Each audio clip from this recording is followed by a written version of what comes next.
And welcome back to the Savvy Investor Radio Show and podcast with the team at Prostatis Financial. My name is Randy Cook. I am here today with Lawrence Kiley and Ryan Herbert, and we're going through some of the issues of planning for retirement, some of the things that are concerning to you, and maybe some of the answers that we can provide for you and help here at Prostatis. And I've got a list here, guys, from Kiplinger. I like this. It's the 5 golden rules of retirement planning. So I wanted to run them past you, see what you think, see what's missing, see what's off track, or see if they're right on track. And the first one, Ryan, this is pretty all-encompassing. It says, remember your L's. The lifetime income, liquid savings, lowering risk, lowering taxes, and legacy.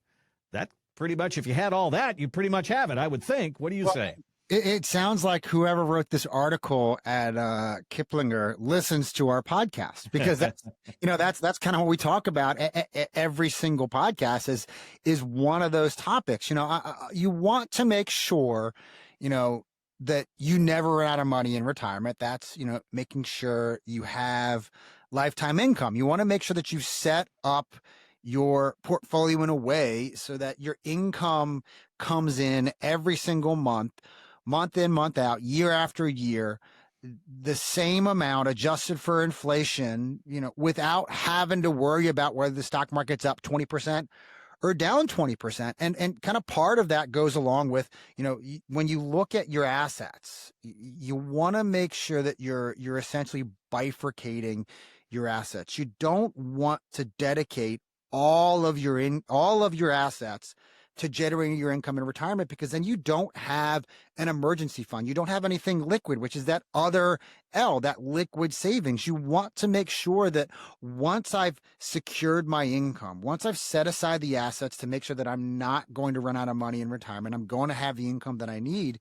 that I have another bucket of money to access if I need. I need to buy a car. I need to put a new roof on the house. I need a water heater. I want to buy that RV. I want to take the kids on, a Disney cruise, because that costs an arm and a leg and a half at this point. So you want to make sure you have that, but then also both of those two things, making sure I have the income I need, make sure I have my liquid savings. You want to make sure that you're taking the least amount of risk necessary to accomplish the goal. If you can accomplish those two things while earning 3 to 4% interest or growth rate, why take on the risk of losing 20 to 30, maybe even 40% on that money if you don't need to? So that's really that lowering risk, making sure you're paying the least amount of taxes along the way, because once again, risk ties into the first two. Taxes tie into the first two as well, because you want to make sure that that income stream that you're having coming in is as tax efficient as possible. And then whenever you need to pull out 10, 20, 30, 40, $50,000 for and some type of emergency from my liquid savings, I also want to make sure that that is as tax efficient as possible. And lastly, legacy. I want to make sure that I'm leaving something behind. Some people have this goal of, I want to leave behind $500,000, $1 million, $2 million to my kids, or, whatever's left over when I'm gone is what goes to them. Well, the way you make sure you're leaving something behind is by making sure that you have an income stream that you can outlive, that then kind of translates to making sure I have my extra money that I want to take the least amount of risk on, because that's essentially what I'm leaving behind to my kids. And I want to do it in the most tax efficient manner. That way I'm not leaving this financial burden to my kids. I'm not making them pay 30 to 40% in taxes on my money just because I didn't have a plan for taxes. So figuring out the L's of retirement, your lifetime income, liquid savings, lower risk, lower taxes, and legacy plan is all part of having a sound financial plan, because all of those pieces have to work together, because all of those pieces are very interrelated. And for the life of me, I can't figure out why some people choose to work with advisors that ignore the tax aspect, or they're not allowed to talk to you about taxes. Some of those statements that you get from Schwab, Fidelity, JP Morgan, Morgan Stanley, Ed Jones, any of those places, right there at the bottom of the statement, it says, we can't talk to you about taxes. Go talk to your tax professional. So then you're working with a financial advisor. They're referring you out to some other tax professional. They may or may not be communicating. And then if you have a question about estate planning, you're getting a third referral, and that's yet another person that you're going to. How do you know that everything you're doing with your estate plan is being properly updated, for your beneficiaries with your financial advisor? How do you know that the recommendations that your tax professional, your CPA, your tax preparer, that he's saying to do, you're telling your financial professional? How do you know that that's being done the proper way? How do you know that if all of a sudden I want to take $10,000 out of my liquid savings for emergencies, how is that going to affect my taxes? Are you getting a specific answer of here's exactly what it's going to do to your taxes? Or are you getting those generic answers of, well, we recommend you take out 20% for federal withholding, and if you're in Maryland, 7% for the state, or whatever your state taxes is? You want to make sure that all the advice that you're getting in all those areas is as specific to you as possible, because your situation is so unique. Yes, there might be some overlap with other clients, but your situation is specific to you. Why take any type of generic advice in figuring out those L's in your retirement? You're listening to the Savvy Investor Radio Show and podcast with the team at Prostatis Financial. We're going through an interesting list here today, the Kiplinger 5 Golden Rules of Retirement Planning. And number 2 reminds me of some of the advice that I got from Mom, and that was, don't put all your eggs in one basket. Use all the asset classes. And Lawrence, if I want to be diversified, by having 10 mutual funds isn't really diversified because it's all market driven. They're talking about saying use the market, use the banks, use the insurance companies, use real estate, use all the different asset classes to spread your risk out in retirement. Is that something that you talk to people about, and do they take you up on that? Yes, I mean, it's diversifying the plan. It's diversifying the planning. It's, just like an asset allocation, but it's going wider than that and broader than that. And it's diversifying all of your assets. So using the market, and it kind of ties back to that first golden rule of income, savings, lowering risk, taxes, and then legacy. It's using all these different financial tools that you have available to you to diversify a full plan and have it in different asset classes. So using the market for growth, we can also use it for income at times, but then we can use the banks for liquidity, right? Keeping up with inflation, using certain CDs or money market funds. So using the banks, making sure we have liquidity, and then using insurance companies for certain tools like legacy or long-term care planning, and then also diversifying the tax strategy, because there's some cool things that we can do inside of some of these life insurance companies for tax efficiency and tax savings, but still leveraging market growth. So there's a lot of cool tools that we can use in that, but we want to use all these products and tools available to us to really create this holistic financial plan so that you are completely diversified across all asset classes, right? So you have some money in the market, but if there's volatility and fluctuation in the market, you have some liquid assets, you have, some money in some other different types of products that you can take from when the market's down. So we want to have our safe money, then we want to have our risk money. So it's really using all these tools available to you to create this full financial plan, but then also capitalize on the upside of the market, but then have protection on that downside of the market side. Going through a list today from Kiplinger, the 5 Golden Rules of Retirement Planning. And number 3 on the list is avoid plans that depend on withdrawals. Your assets should generate income. So many people believe that retirement planning is pretty simple. You just get as much money as you possibly can, and then you retire, and then you just peel money off the top, and that's going to help you in retirement. That's not really income, is it, Ryan? No, that's really kind of just being reliant upon, some type of antiquated or generally widely accepted market theory.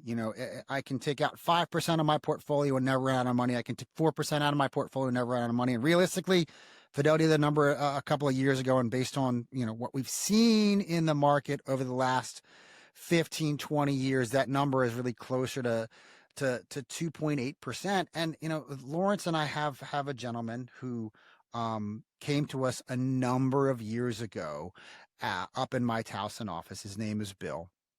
Bill came to me probably, I don't know, 10 years ago.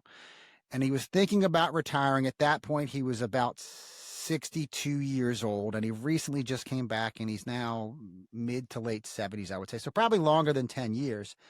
And we were talking about, when he's going to retire, which was right about now. Here's how we can structure your portfolio to plan on you having the income that you need in retirement, so that you're not going to outlive your money, so that you're not going to be reliant upon the stock market giving you X amount of return, so that way you can have a certain percentage of withdrawals in the market. And he liked the idea, but he ultimately decided, I want to keep doing this by myself. The stock market's been really, really great, and if I just get 6% on my money, I can take out 4% and I'll be fine in retirement. And recently he came back to us because he retired and he's been running the numbers, and it's not going to work the way he thought about it, because he did his calculations wrong. And now he's coming back to Lawrence and I saying, I need as much income as possible. I need to start taking withdrawals on my money, and I can't figure out a way to make it work. So going into retirement, just assuming that as long as I take out, as long as I get 6% return on my money, I can take out 4%, statistically speaking, I'll be fine. But, if you look at from January 1 of 2000 to December 31st of 2014, the stock market returned zero. Literally zero. The same exact starting point, the same exact ending point. Yes, it went up. Yes, it came back down. Yes, it went up. So you felt like you were making money all along. But if you had this buy and hold approach of, I'm just going to put my money in the market, put it in the S&P 500 because it does 8 to 10% over time, I'll be able to take out 4%. That doesn't work out for you. So you want a plan that accounts for those ups and downs of the market, so you're not reliant upon some antiquated withdrawal strategy in retirement. So, Ryan, just one follow-up on that. If you're selling stock to develop income, you're getting rid of an asset to pay yourself.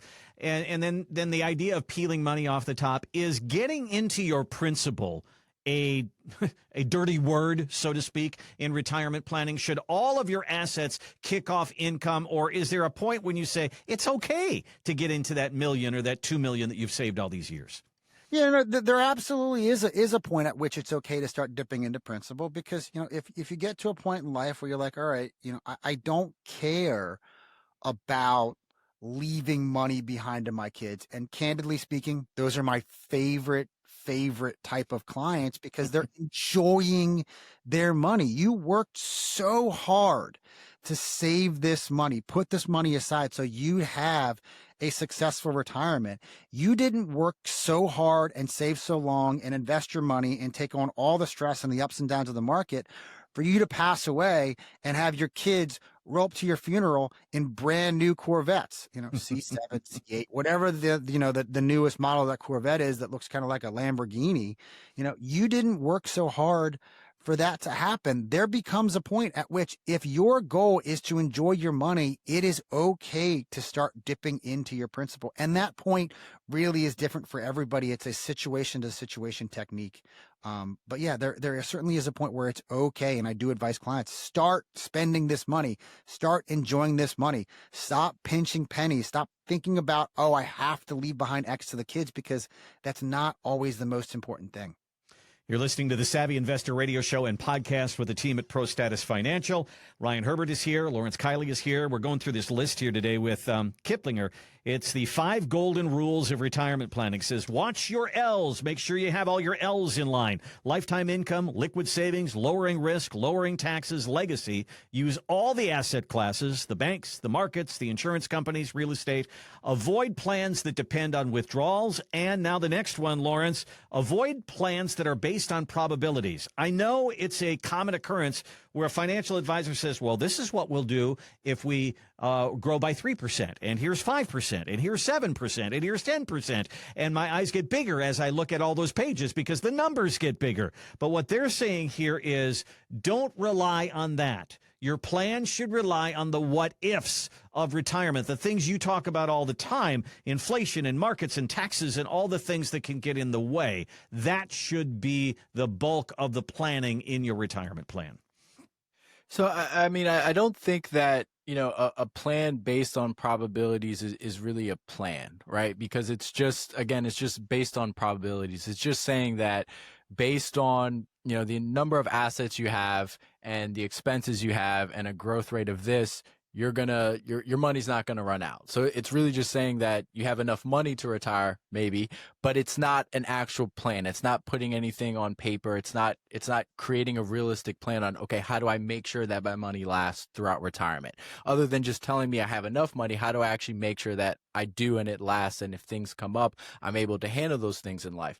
So really, what most advisors will do is they'll run some type of Monte Carlo analysis, which is exactly that. It's a probability of success that my money is going to, not outlive, or I'm going to not outlive my money, right? I'll have enough money in retirement to last me. But then it's taking that, what we do at Prostatis is then taking that a step further, is saying that, okay, your money is going to last you throughout retirement. Now, how do we put a plan in place to make sure that that becomes a reality? How do we set up the income bucket so that if what ifs do come up, you have extra buckets of money to pull from? You can pull from those funds for vacation if something happens to the roof. If you need a brand new car, you have those assets set aside to be able to take care of that without affecting the income, right? That's where true planning comes in, is how do we set up certain buckets for income planning? How do we set up the buckets for the what ifs? How do we make sure that our money actually does last us, and that there's a sound financial plan to make sure that that happens, and that we're not just depending on growth rates and probability? Because if we have the income bucket set up properly, then we can be risky, or we can be conservative in the portfolio and diversify that, but we're not affected so much by the ups and downs of the market, because we know regardless of what's happening in the market, we have the income coming in. So it's really creating a plan around the fact that we know our money's going to last us, but then putting a full plan together to make sure that it actually becomes a reality. So I know it's common for someone to sit down and say, we have a 75% chance or an 80% chance that you'll not run out of money. Ryan, if I was stepping onto an airplane and the cockpit guy up there, the captain said, we're feeling very good today, we have a 75% chance of making it to Minneapolis, I don't think I'd feel good about getting on that plane, would you? Probably not. Nope, not at all. Okay. Last one here on the list of Kiplinger's 5 golden rules of retirement planning is making sure that your plan is adjustable. Things are going to change in your life. Your financial plan should change with them. I think that kind of goes without saying, and that goes to the relationship. This is not a one-time transaction where you come in, we help you build a retirement plan, and then hasta la vista, have a great time in Hawaii. That's not really how this goes, is it? I wish it was like that. It's not. I wish I would just have to meet with my clients once and then they're set for life. But, things in life change, situations change, taxes change. All these things around us change really what goes on in our financial plan. And I think the most basic evidence of that is there is a notion out there that, once I retire, if I need $6,000 a month, that's the number that I'm going to spend all the way from, if you retire at age 65, from age 65 all the way out to age 95. And quite often when people come into the office from the radio show, from the workshop, from our seminars, what we're explaining to them is spending in retirement is not linear. The first 10 years of retirement, you're going to be spending more money than what you think you are, because you're doing the bucket list, you're doing the round to it, you're doing the honeydew list, you're enjoying retirement. And then somewhere, 10, 12 years into retirement, so if you retire at age 65, somewhere around 75, 77, spending really kind of flattens out. And then you do go to spending a very consistent number year after year, because now you're in much more of a routine. You're not doing as much traveling. You're not doing as much of the honeydew, the round to it, the bucket list things. You're in that routine. You're going to lunch with your girlfriends. You're playing golf once or twice a week with your buddies, that type of thing. Then sometime around 82 to 85, spending really kind of drops off pretty drastically, because now nap time is a much bigger factor in your life. You've lived a long life, and this is not the same thing for everybody. My father-in-law is 80 years old, and he's just as active as he was 15 years ago, when he was 65. But nap time becomes a much bigger thing. So you're not spending as much money. And then normally somewhere between 90 and 95, spending ramps back up because now medical has become a thing. So I know that your retirement plan has to be adjustable for just those factors in your life of what I know is going to happen. What I don't know of what's going to happen is what's going to happen to tax rates. What's going to happen to your water heater? What's going to happen to your cars? What's going to happen to the kids? Do they need help at some point? You want to have flexibility in your retirement to not just account for the changes that we know are going to happen in your life, but for those unexpected things. And that really is the benefit of having a true financial plan that not only accounts for what's going on in the stock market, but it's going to account for what's happening in the world around you and what's happening in your life. And if you are curious as to what a true financial plan looks like that helps account for all of these 5 golden rules in retirement, where we're figuring out what our L's are, we're using all the asset classes, we're avoiding plans that are dependent upon withdrawals, we're taking those probabilities out of the equations, and we're making sure we have that flexibility in your life, give us a call at 866-597-1040, 866-597-1040, or you can visit us on our website at thesavvyinvestorradio.com. Click on the button at the top of our page that says schedule my call without ever having to pick up the phone, thesavvyinvestorradio.com, and let us show you what a true complete financial plan can look like for you and your family. Well, we've given you the 5 golden rules according to Kiplinger. What are your 5 golden rules? What do you want to do in retirement? How do you want to get there?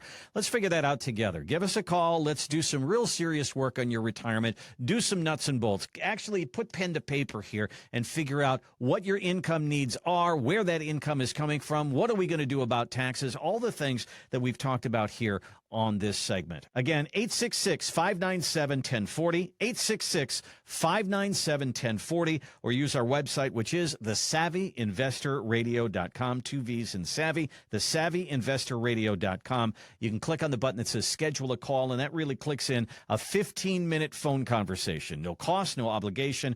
You can tell us what you're concerned about, what you're worried about, what you want to know, and we'll help you out there. Get the conversation going. Maybe that means you come into the office and we sit down and really start to do some planning together. Again, thesavvyinvestorradio.com or 866-597-1040.